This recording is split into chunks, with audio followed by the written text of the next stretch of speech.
Welcome back to the show and a graphics display. Joker did not play last night against New Orleans due to right calf tightness. Pelicans end up winning by 19. I don't know if you check NBA.com, but Joker back on top of the Kia MVP ladder. It's unbelievable. Not quite a straw Just poll. Calvin ball with this. Well, I like that. It's a nice Calvin and Hobbes reference. Yeah, it just heads you win, tails I lose. Joel Embiid misses a game. His team loses. It hurts him in the MVP rankings because he shied from the challenge of Joker defending him, who he had tortured a few months earlier. Joel Embiid Nikola Jokic misses a game. His team loses. Oh, look at his value. Look at that team without him. That's why he's the MVP.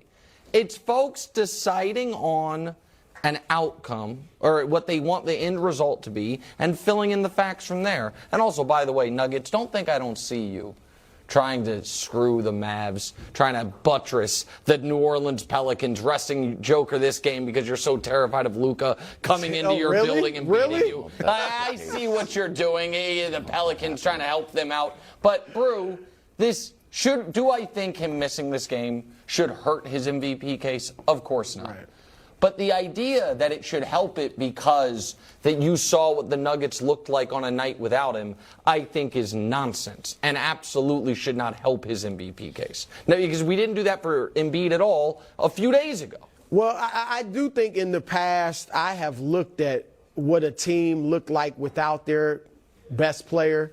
And if they look completely different with him, that has been a factor. When Steve Nash won his first MVP, I believe he averaged 15 points, 11 assists, but 15 points. But the difference in that team, the year before he got there, and then when he missed like 5 straight games that year, they were horrible, scored about 80 points a game. And then when he's back, they were scoring 105. At that point, that was a lot of points. So that can be a factor. And I will say this, too. This is what a lot of these people that have used last night to move Jokic ahead of Embiid or bolster their argument for Embiid or for Jokic. The Nuggets are 3-6 without Jokic. The Bucks are 10-6 without Giannis. And the Sixers are 9-5 without Embiid. So a lot of people will look at that. Now, my view, and I've talked about Embiid and Giannis for that matter, the defensive end of the court. That's a huge factor for me. Not to mention that they're both almost averaging 10 points a game more than Nikola, who also, and I don't know if this will affect, I don't think so, because I think we've moved past it because of Westbrook getting so many triple-doubles. Jokic is no longer averaging a triple-double. It's 10th of a point. He's at 9.9, but that's a historical marker that people have looked at is the triple-double. And you would take it away from him if it was a no. I wasn't going to vote for him. I'm not voting for him right now. Anyway. But let me just say this, though. I do think when you're talking about a guy winning his 3rd straight MVP, doing something that the 3 guys that are mostly in the GOAT conversation, Jordan, Kareem, and LeBron, none of them did it. Of course. None of them did it.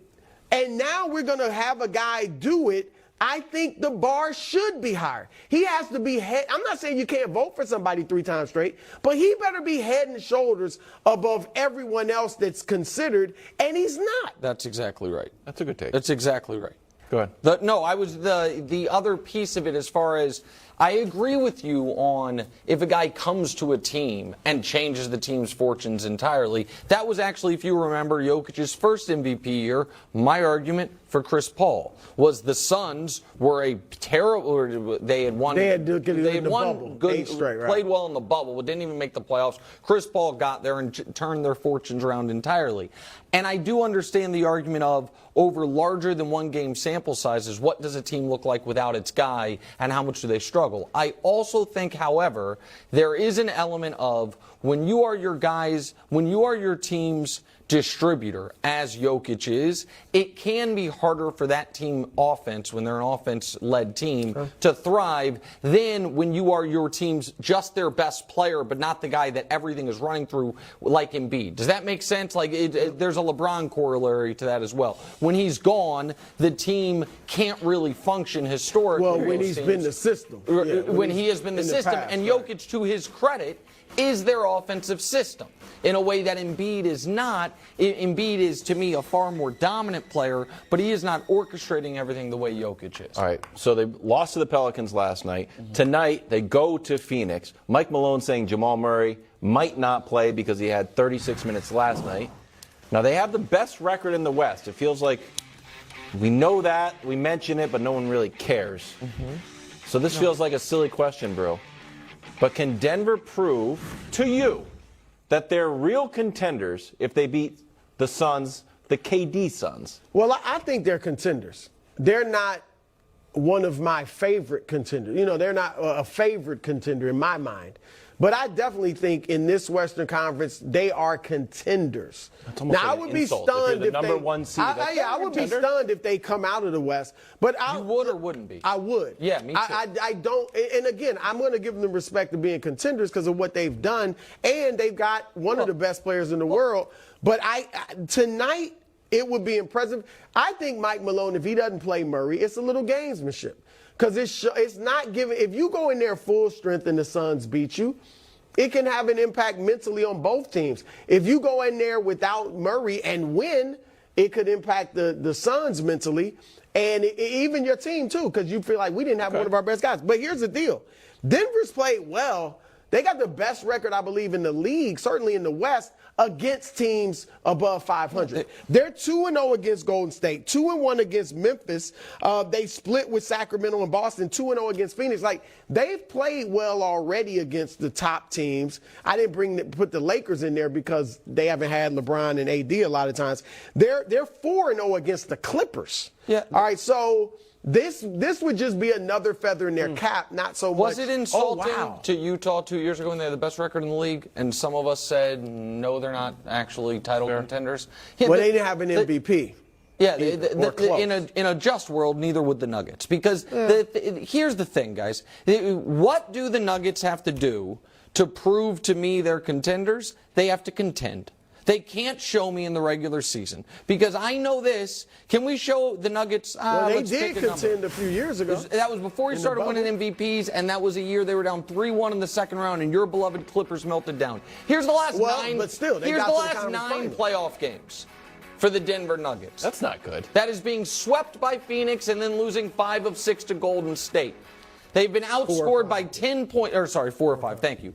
Outscored by 10 points per game in those with Jokic on the court, and another point per game in the minutes that he has missed, or 2 points a game in the minutes that he has missed. Guys, the reason people are hesitant to believe in the Nuggets is, and I know, Brew, and I'm not saying best player wins every series. I'm not saying that.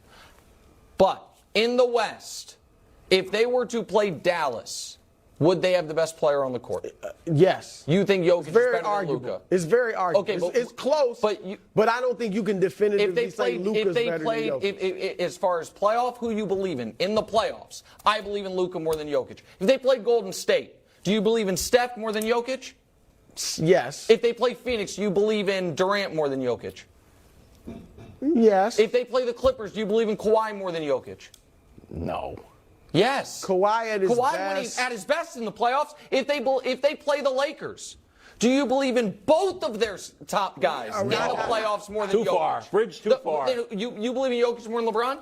But you do. No, I'm not AD. I hear you. Not okay. AD. I hear you. We saw AD again, outplay him in Jokic's best playoff. How many? We've seen LeBron lose a lot of playoff series as the best player. No, I'm not. We've seen, you know what I mean? You can't just go with that. I'm not just. That's why I said at the top, I'm not just going Jamal with that. Murray was out last year. I understand that. I'm not just going with that. My point is, Wiles is saying they have the 2-time MVP and the best record. Why is there skepticism?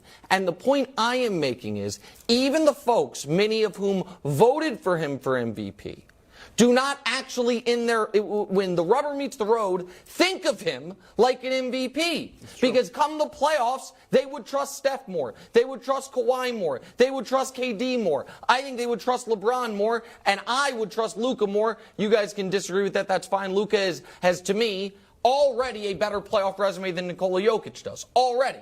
Yeah. And so that's the problem. That's 5 teams. Going to play Luka when? In round one. 1 versus 8. That's the problem. 1 versus 8, buddy. Luka's not. He's going to be watching it like us. Oh, yeah. Okay. All right, let's just wait and see. Let's just wait and see. Let's just wait and see what Dallas does. Coming up next, Brew's beloved Celtics that he adopted, I don't know, 3 weeks ago. All of a sudden, He's just learning the name of.